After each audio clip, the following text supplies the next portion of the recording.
Hi everyone, today we're going to be taking a look at the Tacklife wood chipper.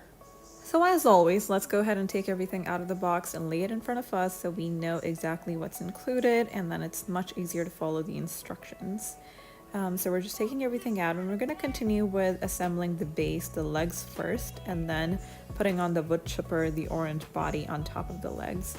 So to assemble the legs, we will take this rod and attach it to the two sides, and then just make sure that everything is nice and secure. And then we're gonna put on the wheels. The wheels do come with wheel caps that we're gonna put on later. So since the wood chipper has wheels, it is super portable and easy to move from one place to the other, and you don't have to carry it, you can just roll it around, and that's very convenient.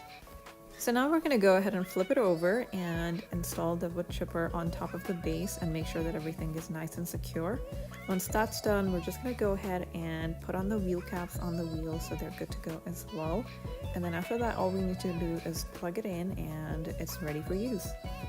The wood chipper also comes with a collection bag, so we're going to go ahead and install that, and there are hooks on either sides of the wood chipper itself, so we're just going to make sure that the bag is hanging securely there and it's not going to move out of place.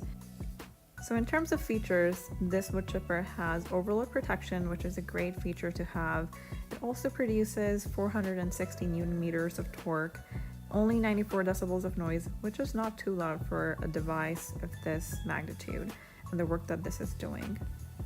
The 7-teeth roller blade can be moved in a clockwise motion or in an anti-clockwise motion, which makes sure that it doesn't get clogged. Before using the wood chipper, make sure you have proper equipment on. Make sure you have gloves on, you're wearing protective shoes and glasses to protect your eyes.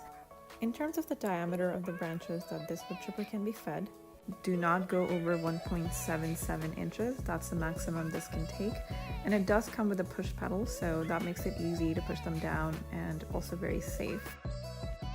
So all in all, this is a portable and powerful machine that you can use in the comfort of your own backyard.